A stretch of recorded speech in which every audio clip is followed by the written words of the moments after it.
most intense, thrilling, electrifying sport on the planet. Mixed martial arts. You've been looking for the definitive podcast to call your new home to hear everything about it. The search is over. This is the MMAnomaly Show. No filter. Bringing you the hottest MMA breakdowns straight from the heart of the octagon. This show is all about MMA breakdowns. For fans, by fans. We're talking UFC, MMA, and the occasional big boxing match. We'll bring our unique take on how these fights are going to play out and who we think are the best bets. Welcome to the MMAnomaly Show. No filter. And now your hosts, Olin, a.k.a. MMAnomaly, and Emiliano, a.k.a. Jive Turkey Nano.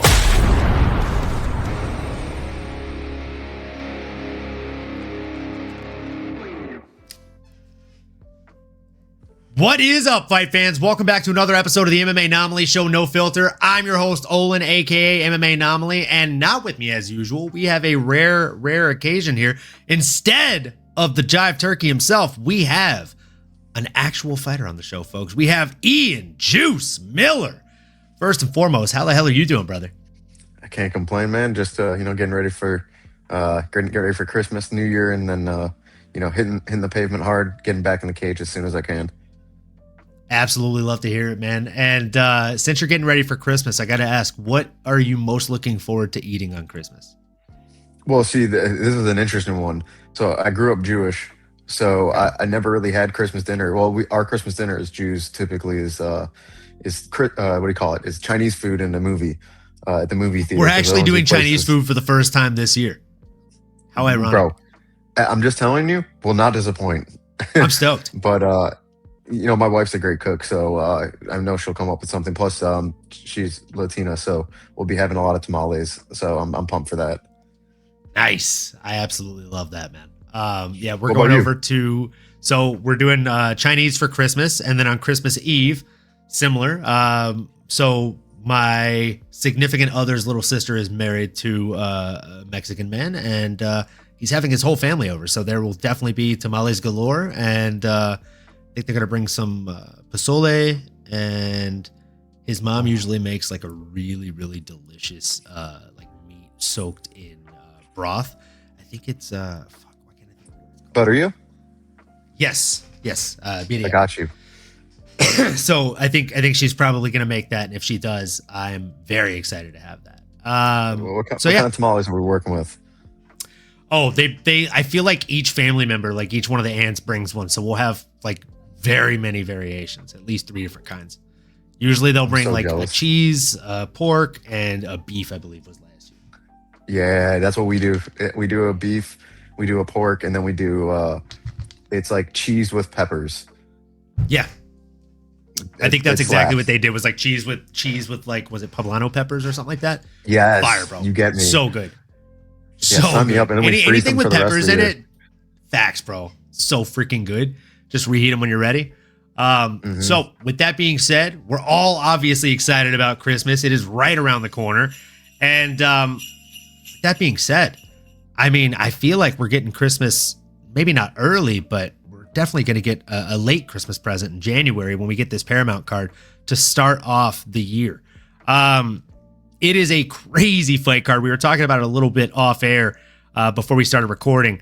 I mean, Ricky Turcios versus Cameron Smotherman is starting this thing off. And just 3 fights in, we have a women's flyweight bout between number 2 and number 6. Let me contextualize with the names here. Natalia Silva versus Thug Rose Namajunas. Like, A, on a scale of 1 to 10, how excited are you for this first Paramount fight card? And B, how shocked are you at some of the names that we have, even just starting it off? I just think this is insane. Like, they knew, it was kind of like when the ESPN era opened up and they had to go big. If I remember correctly, it was TJ versus Henry was the main event rather of the opening of the ESPN era. But they went bigger on this one. I gotta say, this is almost like a UFC 300 style kind of card where it's just stacked from the bottom to the top. But our true gift, let's give a shout out to Paramount, is that pricing for this and no pay-per-views. I mean, that in itself is just a gift in its own. The gift that keeps on giving. I'll pay $60 a year rather than over $60 an event. So I just shout out to them. Now my question to you is this, because this is what it's interesting to me is, with Paramount. Don't get me wrong, I love Paramount. I watch the Champions League on it. A bunch of other shows on it. I think it's a fantastic streaming service. But leaving the worldwide leader in sports, ESPN, do you think that hurts our sport by losing a bit of that exposure? Because I mean, most of these people, these casuals which make up the money of the sport, rather than the true hard addicts like us, do you think that kind of pulls us out of the mainstream and puts us kind of more into the backseat? Whereas COVID, ESPN, betting really all helped elevate the sport to the next level. What are your thoughts on that? So I'll say yes and no. It helps, but it also hinders us, right? It hinders us by taking us away from one of the biggest known sports networks to mankind, right? Let alone North America. So I do think it hinders us in that extent, but the people, like, let's call a spade here, right, Ian? Like the people that are watching, that are diehards or casuals that are watching on ESPN Plus, if they're paying that money for ESPN Plus every month, they're going to happily pay $60 for the year for Paramount Plus. And Paramount houses a lot of really good shows, as you were saying, not only really good sitcoms, but really good dramas, really good comedies, and really good reality TV shows. Like, I'm able to watch The Challenge on there, which is one of my favorite reality shows of all time. So they have a very different segment of fan base that is now going to see this pop up on their recommended threshold. Anybody who's watched The Challenge or anything with reality style elements to it, or competition style elements to it, someone that's watching Premier League, Champions League, they're going to see the pop up for the UFC now. It's going to be on their recommended watching list. And if it's live while they're watching something, if they tune in, it's going to make a fan out of at least 5 out of 10 of them, in my opinion. So I think it's a great thing for us as far as growth. I think it is going to put us on not a bigger stage, but a different stage. And I think that stage will grow as a result of the folks that are watching us on the current stage, following us to the new one. But overall, I can't complain about anything, man. I'm super stoked about the Paramount era. The first fight card that they've put together is an absolute banger. As you said, we've seen this before. We've been here before. First one on Fox was great. The first one on ESPN was great. The first year and a half are always really good, and then we start to fall off with the promotion packages and things like that. But hey, I'm in it for the first year, bro. I'm excited as fuck for these new promo packets. I cannot wait. Yeah. And I gotta suspect that's why they're making us wait till January 24th to get this on, right? We're waiting 6 full weeks to get this card. And I think that's the reason, bro. They need months to build these promo packets out, weeks and months in advance. So with that being said, we've already got a hell of a fight card scheduled. Not much else. Got a couple of main events down the line that they've kind of sprinkled to us, thrown us some bits over the holidays here. But let's open up the real topic of discussion here. We wanted to get on here and talk today about the UFC wish list for 2020C. What fights do we really ultimately want to see in the Paramount era? Now, we don't have to necessarily go weight class by weight class. We can just go name by name, right? Like, for me, I'll just go ahead and start it off. I know this one might be a little bit taboo, a little bit touchy. He's going through some issues right now, right? Outside of the UFC. He said he's taking a little bit of a break. I can't imagine that break lasts much longer than till June or July at best. So I just really want to see Ilia Topuria face the winner of Justin Gaethje versus Paddy Pimblett. That's a fight that we have to see. But you don't want it. I know you don't. You want Islam, yeah?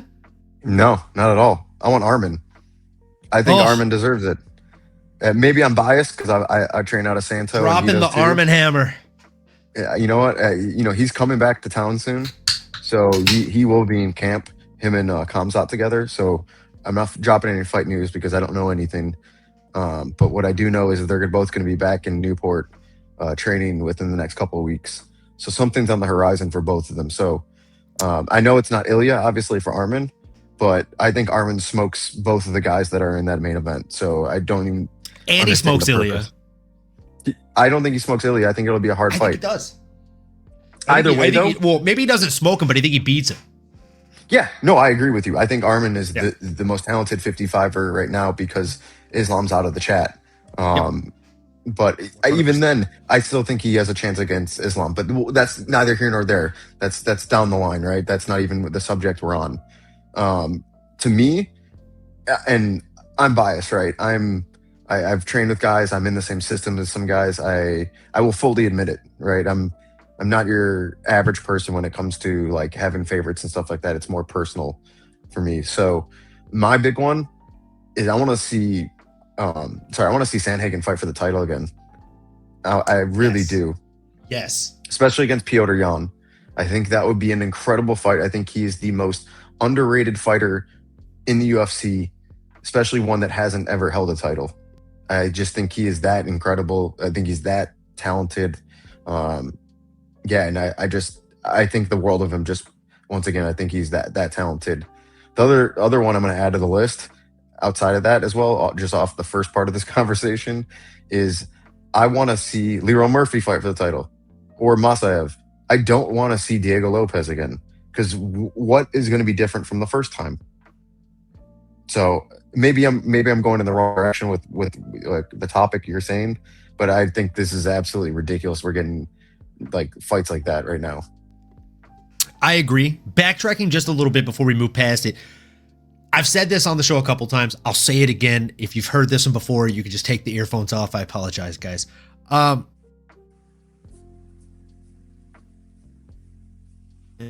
cost the UFC easily $12 million by pulling out of that fight on short notice. He's not getting a title fight within the next year. I just don't see it happening. I think it should happen from a meritocracy standpoint, from a competition standpoint. He's the guy. But this sport is very much, what have you done for me lately? Not what have you done for me? And lately he cost him a lot of money. And it sucks, but it is what it is. However, Leroy Murphy not getting a title shot is criminal. It's pretty criminal. So I think we definitely need to see that. Another one I want to see is Tom Aspinall assuming his eye heals, right? Coming back and saying, fuck you, Ciryl Gane, you don't get the title shot because you're a cheater and you've cheated in every fight you've ever had. And instead, fighting Salsa Boy. Waldo Cortez Acosta, baby. That is the one I want injected into my veins. Salsa Boy. That guy's nasty with it, brother. Yeah, he's on the first card of the year. Oh my God, is he on there too? Everybody's fucking on this card. Oh, he's gonna. Yeah. I'm sorry. As a Derek Lewis fanboy, he's gonna smoke Derek. I'm sorry. That's not a good matchup for Derek Lewis at all. I'm running with Derek H-Town in this. Let's go. I'm a big Derek Lewis guy. I'm pulling up the odds on this. I think it wasn't that bad. You that you should bet if you're a Derek Lewis guy. Let's see, Derek Lewis. He's plus 250 right now. That's good odds. I told you it's not that bad. It's not great, but it's not the worst. I honestly thought the odds would be worse. But that's what I said. That's what I mean. Waldo's fought very, very frequently, especially for heavyweight. He fight 4 times last year. He wanted to fight again in December, but they wouldn't let him. Yeah, that was crazy. That pulling up on like a week or two notice and being like a week after a fight. Yeah. Like he literally got rocked in that fight. He was on wobbly legs, spaghetti legs, before he got the win. And then he's like, yeah, I'd go back in there. What? Like, you were just concussed, dog. What? Look how many kids he has. Then you can tell. Then you know why. he's got mouths to feed, brother. Yeah, I get it. I get it, my man. They don't get tired, so neither can he. Yeah, exactly. He doesn't have that chance to even sit on the couch. By the time he sits on the couch, he's got like 6 kids on him ready to fucking strangle him. My favorite joke about being a parent is when you're a parent, you don't ever get time off of work. You don't get a vacation. The job just relocates. That's all. Yeah, I like that one. But here's my question to you then. For your dream fights, I'm going to go down to a specific division. Okay, let's hear it. For me, I want Olberg to get the title shot against Pereira. But what do you have at light heavyweight on your wish list? Light heavyweight is an interesting one because I'll be honest with you, I don't want Pereira to fight at light heavyweight again. I want him to go up to heavyweight and fight John Jones at the White House. I think that fight is like just dumb fun. It makes a lot of sense. I'll tell you what I want. I want Carlos Ulberg to go out there and fight Yuri Prokaska for the vacated belt. When Alex goes up and faces John Jones. Does Yuri have a fight? I don't think he has a fight booked. Okay. But he has a kid. Congratulations to him. Yeah. A kid on the way, rather. Yeah, that's awesome. No, he does not have a fight booked since the Khalil fight. Okay. That was the fight I was thinking of. And the other weight class that's interesting right now, just because it's an odd situation, is middleweight. Because you have the number one contender saying he doesn't want to fight the champion because they're not literally cousins, but in their part of the world, they're cousins. Yeah. So, I mean, it's interesting. We're not giving it to Strickland. So definitely not. Giving it to Brendan Allen. I mean, Kaio won his last fight, didn't he? No, he lost, right? Oh no, he lost Imavov. Shit. Yeah, and that's who you're saying anyways. He doesn't want to fight is Nasruddin, right? Nasruddin said he doesn't want to fight him because they're cousins. If I was reading it correctly, which I swear I was, but I don't know, man. Plus, that's the fight you have to make. Like, other than that, like, what do you do? You just maybe you put Israel Adesanya right back in there, but that doesn't make any stance or any sense from a meritocracy stance. You know what you could? Kaio has a fight, by the way. He's fighting DeRitter. Oh, that's perfect. If Kaio's fighting DeRitter, then you put BA in there. Brendan Allen. Yeah, that's what I mean. Because he just beat DeRitter. Smoked him, bro. Smoked him. I got the signed glove back. Oh, you do? Back there. The gold glove. It's signed by Brendan Allen. Hey, Brendan Allen and Frankie both of our worlds. Brendan Allen comes from both of our worlds. He's from Louisiana like you, and he trains in Chicago, where I'm from. Yes, sir. That boy's tough, bro. He's gritty as fuck. Yeah. I mean, he fits He's in one at of the those gym. guys that... Sorry, go ahead. He fits in at Valley Flow because it's him, forget the name, and then Juliana Pena. They're all grindy fighters. The only one at that gym that I don't see as a grindy fighter is Yair. Fair. He's a pretty fighter. It's such an interesting fighter to train at that gym. Yeah. I mean, it makes sense. He's been in Chicago for years. He used to live on Israel Martinez's, if you know Izzy Style Wrestling. Izzy Style Wrestling, yeah, man. Yeah. John Jones. I remember from Tough. Old wrestling coach. Yeah.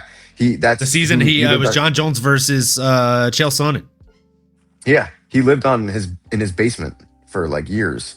If I remember correctly, I know someone that lived with him in that basement.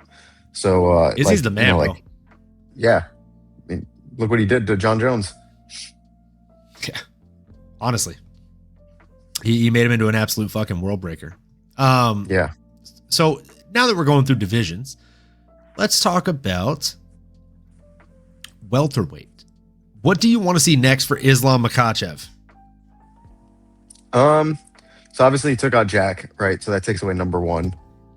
I want to see him fight Shavkat. I want to see Shavkat. It makes too much sense. But Shavkat's injured, sick, something like that. He's injured right now. Yeah. He's recovering from an injury. Okay. I mean, another one too. I mean, Ian is great. Like, I don't get it. Like, everyone hates on him first. I want to see Ian Gary fight Islam Makhachev, and I want to see Shavkat Rakhmonov face Jack Della Maddalena. Instead of Michael? Yeah. Okay. I'll take that. I'm down with all that. I think Ian is, once again, another very just because like fighter. Shavkat's been on an injury. He's sorry to interrupt you, but Shavkat's been out for like what, a year and a half, 2 years now. I would not want my comeback to be against fucking Islam. Not the Islam that beat JDM like that. That ain't a fun fight. He's December 7th, 2024. Yeah, bro. Like that's gonna be a long layoff because he probably doesn't fight till like July or August. Yeah. Because he's still rehabbing. Yeah, and that's even saying his rehab goes well. Exactly. So again, a year and a half, almost 2 year layoff. There's no chance you can tell me to fight Islam. I'm like, nah, bro. I'm good. Give it to You know what? I somebody got else, and another I'll one for fight my you. way back up. What's up? I got those two fights I think are spot on. And then we got Bilal versus Michael Morales. Ooh. 4 That's a versus fun 5. fight. That's a fun fight. 4. And then you could put 6 versus 7. Sean Brady versus Carlos Prates. That's if Sean Brady stays at 70, because he's been talking about going down to 55. I would almost rather see Carlos Prates versus Michael Morales and Bilal Muhammad in a rematch with Sean Brady. I'll take that. Because Bilal's on a losing week. streak and Sean's on a winning streak, right? Like, Yeah, I'm here for let it. the man get his get back. Yeah. He said he had an off I mean, night. he's on a two fight losing streak. Yeah. So, yeah, no, So I'm he down with that. shouldn't be fighting up. Yeah, but then once again, that's if Sean Brady stays at 70. Fair. You said he was thinking about going to 155? Yeah, he talked about it online on his Instagram posts. Obviously, you'd have to lose a little bit of muscle mass because that man is stacked. But, yeah, I don't think I like that for him, if I'm being honest. Yeah, I mean, it could be those situations like Jan Blachowicz, where he was just cutting too much weight, and then once he went up, he did better. It could be the opposite of that, in the sense where he's better at 70, but he's trying to go down to 55. It could 100% be that. Let me ask or kind of probe you on your thoughts on this next fight here. So this is one that I think is going to happen. It's just a matter of when, because homie pulls out fights too often. Joshua Van down by the river, which, God, that should be his nickname. Come on, bro. Joshua Van down by the river. Can we get a petition? You find his fucking victims. We need one, bro. We need one. Like even John Anik has said it, and I'm like, dude, like, come on, it's so good. That's incredible. So Joshua Van down by the river versus Manel Copperfield, which should not be his nickname. It's terrible. Oh man, I'm down with that. I've wanted that for a while. It needs to happen. Not even just that. Manel Cop needs to fight for the title. If you watched him in Ryzen, which I know you did because you're a freak like me, I mean, you need that man in a big time fight like that. He is built for like the bright lights.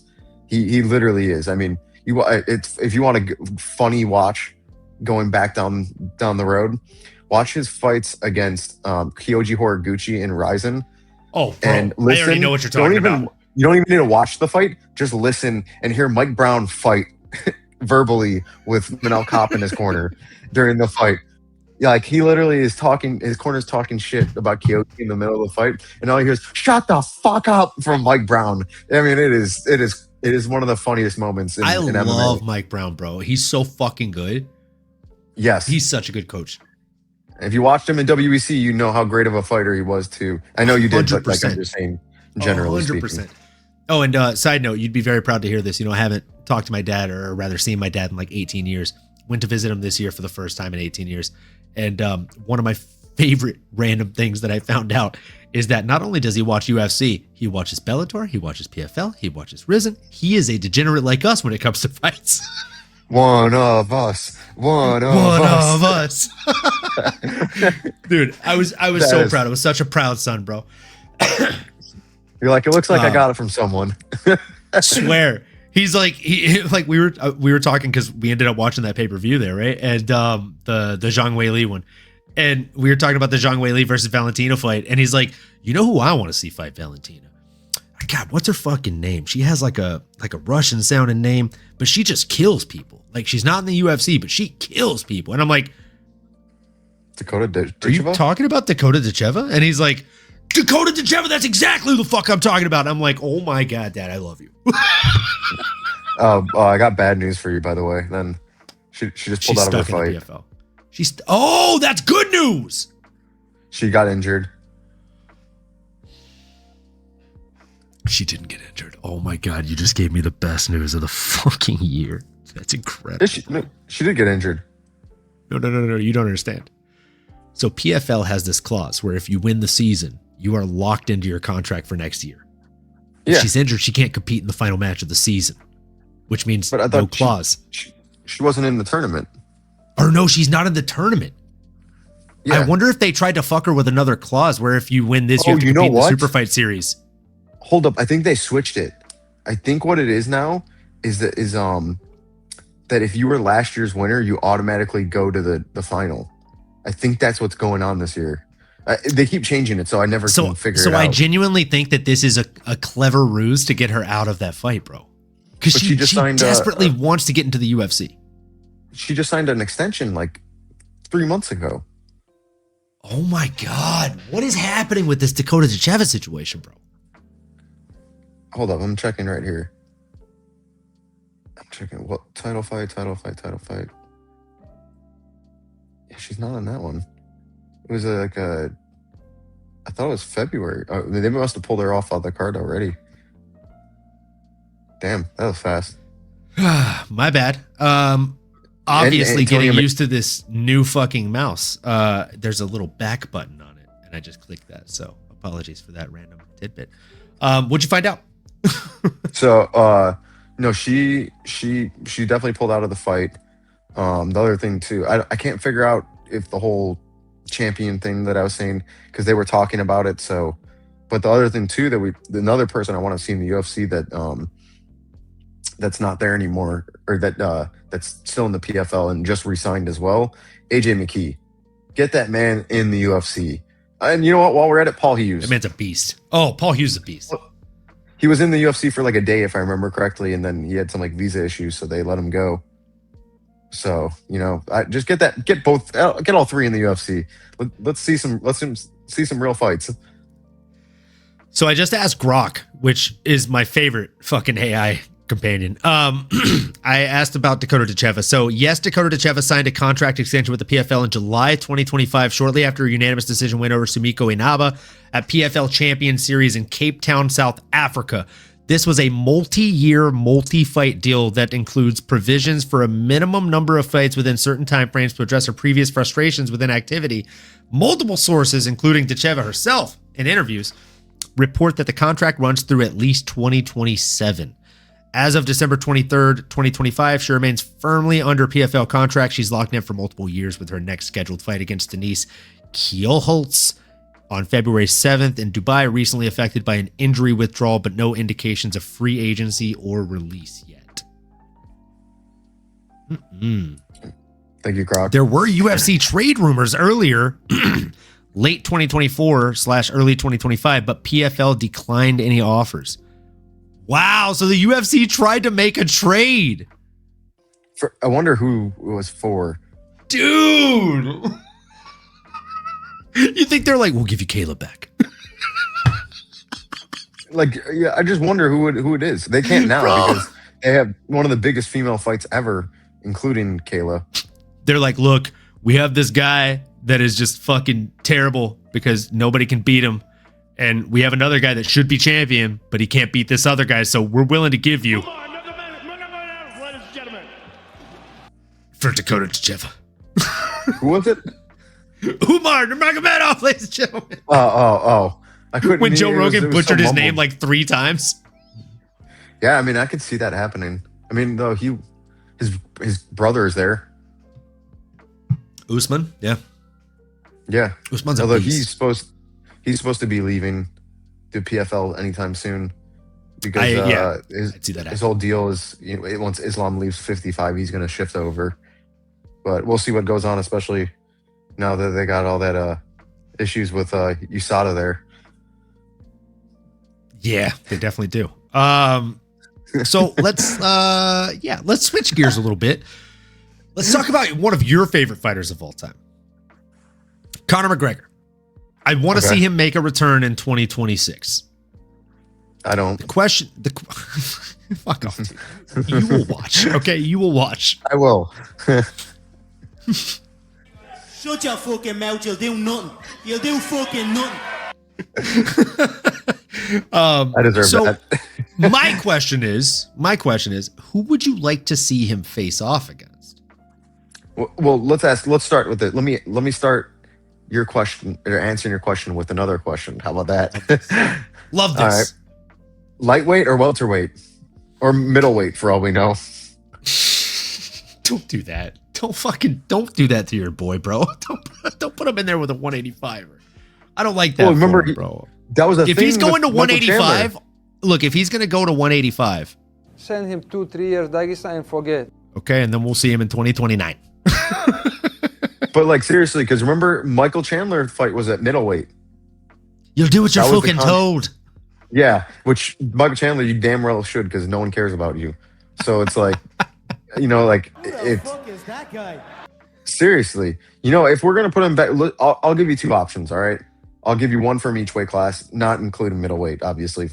I have one for lightweight and one for welterweight in my head as well. All right, so you're not gonna give him anyone in the top 10. That's for sure. No. Right. It's a legacy fight. It's a legend fight. Let's even just say, like, I don't see how you don't give him Michael Chandler, just off of the history of everything, right? At 55. But let's just say you don't, anyways. Beneil I was gonna say I can tell you with all due respect, Chandler is not one of my two names.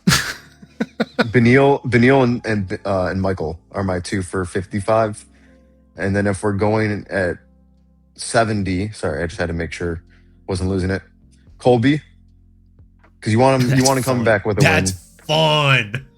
And he will rip Colby to shreds. And you're gonna have to do a worldwide tour for that too. Oh my god. Yeah, you're gonna have to do that. I mean, dude, you got to pitch that to Sean Shelby. I can make you rich. Like, come on.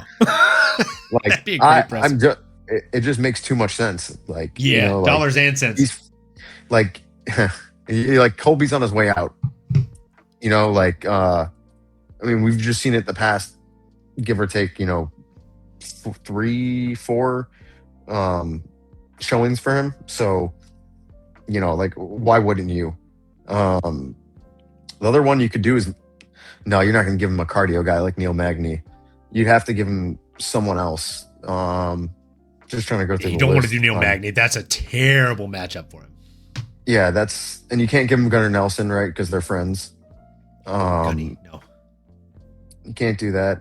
Maybe Chaos Williams. That'd be a quick fight. So, okay, you are being very, very realistic, and I love that. I love the respect. I love where your head's at. But I'm doing some Christmas stuff, bro. I'm putting some names in a hat for Santa Claus, and I'm trying to get some crazy shit going. My two names, I can tell you right off the bat, they both have the same last name. So if it's 155, give me Nate Diaz. If it's 170, give me big bro Nick Diaz. I got that is one a little fun issue. 170-pound fight. Well, they both would have to be at 70 because Nate said he'll never go back to 55. Yeah, exactly. Oh, Nate said he would not go back to 155. Okay, all right. So fucking put Mr. I'll see you at the top back on the list, and we'll go 155. You made it, Chandler. You made it. You made it. You did it, Mike. Oh my god. Yeah, there's nothing I want to see more than Michael Chandler lose, I think, but that'd be fantastic. I could see a couple things more actually within MMA, but I'll keep it PG here. But I just that Diaz fight makes way too much sense now. Now that you said it, they're both. I mean, Nate is the only issue is Nate. They're 1-1. I'm like, no, I mean, like, there's something wrong with him mentally at the moment. Like, some of the shit he says to, like, especially to Poirier online, it's like, what's going on, bro? Yeah. Like, are you okay? Like, who hurt you? You're not even fucking allowed, bro. Yeah. He's like, I had an 8th grade education and I still can spell that correctly. Dustin Poirier was like, maybe the only kind of competition we should be having is a spelling bee, Nathaniel. That was funny as fuck. That was, I'm not the biggest Dustin Poirier fan, but that was one of his brightest moments, like, in my eyes. Like, that was just I love nailing Dustin. the coffin. So, yeah, big fan. No, you're from where he's from, right? I get it. It's like me with Curtis Blades. Like, I love Curtis Blades. He's from Chicago. Like, that's my guy. Like, but I get it. That's all I have to say. Well, as the man on my shirt would say, let's go for that. And it's I'm trying to read it. Oh, okay, sorry. Fucking Yuri, dude. He's literally one of the best, bro. Did you see him with Prates? I'm coming. What's that? Did you see the video that came out like today of him and Prates training? Dude, yes. That was cool. That might be the first time I've seen him training in a cage doing actual MMA training shit. See, he had you right where he wanted you. He thought he thought that you all thought that he never trained and was like, y'all must have fucking forgot. He was like, that was all for Instagram. If that was it, if he was all doing all that just to commit to the bit, then all I have to say is congratulations. You know what I'm saying? You got us all. Got him. Got him. Oh man. So the other fight that I have, jumping outside of the cage and into the square circle for a moment here. I want to see Dustin Poirier back. And I know that he's not done. He wants to fight. His wife is still saying that he wants to fight. I want to see Dustin Poirier box. Okay? You meant box. Okay, thank God. Thank God. Dustin Poirier boxing. He kills people in boxing. No, I thought you meant bare knuckle. No, bare knuckle. I was like, please no. Oh, you sick masochistic fuck. No. I was saying that to you. No, sir. My God. I like that guy. I don't want to do that to him. Okay, I was just making sure. I mean, he's got one of the more handsome faces out of Louisiana. I'd hate to see it get wrecked in bare knuckle. So, yeah, no, I'd like to see him box, right? With the 10-ounce gloves. I want to see him fight one of three names, okay?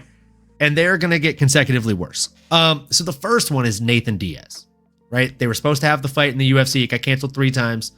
Make it happen. 155, 170, 175, 165, because they do that in boxing. Who cares? Let the guys fucking throw. Let them bang. If not that, Ryan Garcia.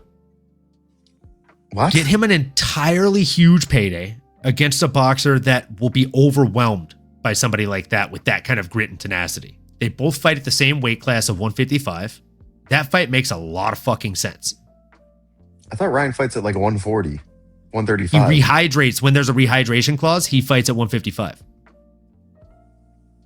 You hit him with the same rehydration clause that he had against Tank, and he has to fight at 155. Yeah, but then what about Dustin? Because Dustin gets up to like 180 after rehydrating. Just make the fight at 155. I think Ryan would take it. And if not that, I thought we were going a whole different route. We are going a different route. We're going where you think we're going, big guy. Stay tuned. So, dude, Silly Goose or Gilly Goose Fitness Gang, you know what I'm saying? He's been putting on the weight. I don't know if he can get back to 155. He might even be bigger than 170. You know what I'm saying? I'm thinking he is on the sauce. Yeah, he is. And you know who else is on the sauce? The applesauce, because he can't eat because he got his jaw broken in 2 places. That's Jake who I Paul, was thinking. Right? That's the one I was thinking. The chin's gonna be sus after getting cracked like that. We know that's the way it goes, right? That's the tune of the song that we're singing here. And that would be an incredible payday. If he was the lowest paid Jake Paul opponent of all time, he'd still make 10 million. Yeah, and then you also have to think about it this sense. Jake Paul needs a bounce back, right? I mean, he just got fucking he went 2 for 6 on takedowns in a boxing match. So, no, dude, don't do that. He went 2 for 16. Oh, true. I'll be honest, I didn't watch it. He shot multiple takedowns every round, bro. I was in a movie. My wife saw it was a movie about a book she read, so I had to go and see it. But shout out Sydney Sweeney. So so that was pretty dope. But worth watching. Outside, it actually was a good movie. I will give that. Now the Babysitter what the movie one? is, yes, the Nanny or whatever it's called. Yeah. I saw the preview. I want to see that. Yeah, go and see it. It's legit. But outside of that, no, I think Nate Diaz because of them talking all that shit, and then and Jake Paul just is the other one that makes sense. If we're gonna go crazy, like Caleb Plant or someone like cool like that. I'm not someone that like mixes well, or like an exhibition. Do an exhibition. Get him some cash. I mean, he doesn't need it after all the fights he's had, but I hope not at least.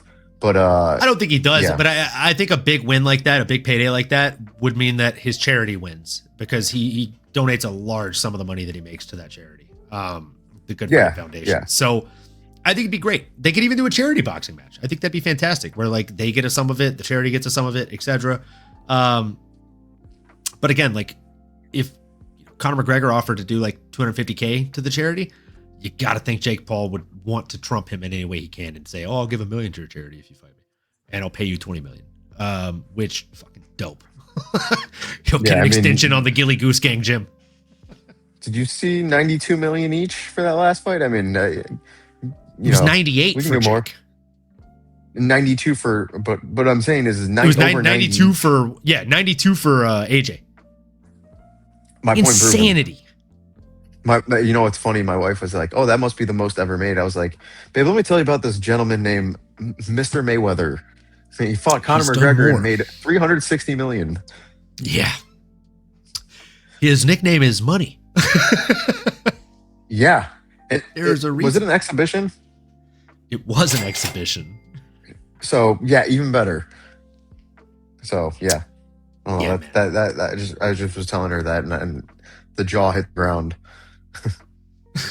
Yeah, the amount that they made for that fight was wild, and the fact that Conor McGregor beat him for 4 or 5 rounds in the beginning was even wilder, in my opinion. I thought he did really well, still to this day. And Pac-Man, he made a lot off the Pac-Man fight too. Oh yeah. Wait, hold up. He's fighting Mike Tyson soon too, by the way. What? You did not see that? Floyd Mayweather's fighting Mike Tyson? In Africa, if I remember correctly. That's not what I heard. I heard that he was fighting Pac again. No, I saw some kind of announcement. Let me hold up. Mike Tyson. Yep, spring 2026 in Africa. What in the actual fuck is happening? Contracts are already signed. I mean, it makes sense. He saw that Jake beat him, so he's like, I could definitely beat that guy. Well, both of them, actually, the age range makes more sense, though. Tyson is nearly 60, and Mayweather is nearly 50. I mean, that's fair, but Mayweather that's a man that ages like a fine wine, bro. He just does not seem to slow the fuck down. He takes care of his body. I mean, if you he does. if you watch all the countdowns and 24/7s of him, which I do. Oh, he's meticulous, bro. He is very special. Yeah. Like, he's very meticulous about everything that he does in his life, and it shows in the way that he moves. I'll never forget the first time I watched bag work of Mayweather, and I saw him just throwing a straight jab, and I was like, oh my God, it's a fucking piston. Like, his body is an engine, and that is a piston firing. And it just sounds so nasty. It sounds like a whip cracking, bro. Like, and then you go back and you watch some of his fights where he drops these guys with just a straight jab, and you're like, that's exactly why that happens. Like, it is, again, it's a fucking piston. That can't feel good. Yeah. Watch his first fight as a pro. I mean, what he did to that man back when he was Pretty Boy Floyd, and he was more on the offensive before he hurt his hands. You know, that man had power, and he was walking your ass down. So I know we're getting off topic, but those years were crazy. Oh, 100%, bro. And that's not off topic, bro. The topic here is combat sports. It don't matter if it's in the square circle or the octagon. We're always here to throw down on it. And with that, I think, unless you have any crazy, do you have any more dream matches right now? I just have one. And it kind of has to go with what we were just talking about. Let's hear it. Not bare knuckle. All right, because I know I'm going to get a lot of flack if I didn't say anything. Dustin Poirier versus Mike Perry. Oh yeah, boxing. Yes. Or Darren Till. Sign me up. Sign me up. Any of the three put together. Yeah, dude. Hell, let's go to Russia and put all three against each other. I was going to put all three in the fucking ring. It's a free-for-all. It's a 3-for-all. Let's go, dude. I know Darren Till versus Mike Perry versus Dustin Poirier. I'd still put my money on Dustin in that. I'm telling you straight up. From the street. He's from the street, brother. That guy would throw the fuck down. Start I'm throwing here kicks for to a all grounded that. opponent. Let's go. Yeah, I'm here for it. I'm here for it, bro. I'm glad you cut me off with the outro for that, because that fires me up, dude. That's a great fucking matchup. I mean, I'll cue up the fucking Christmas cheers for that. Let's go, bro. Please, Santa. Please.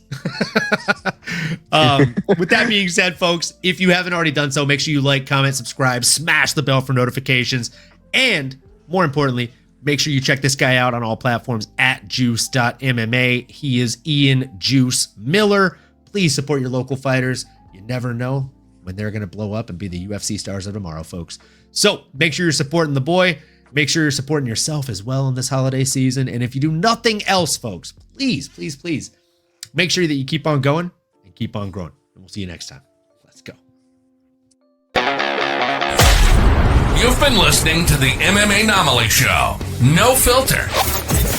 As you may have been able to tell, we dig the MMA, and our passion is to dive deep into the upcoming fights, give you our expert breakdowns, and help you make sense of all the chaos that is the fight game. We hope you've enjoyed the show. If you did, make sure to like, rate, and review. We'll be back soon, but in the meantime, make sure to find us on YouTube, Twitter, Instagram, and Twitch at MMAnomaly. Be cool, and we'll see you next time.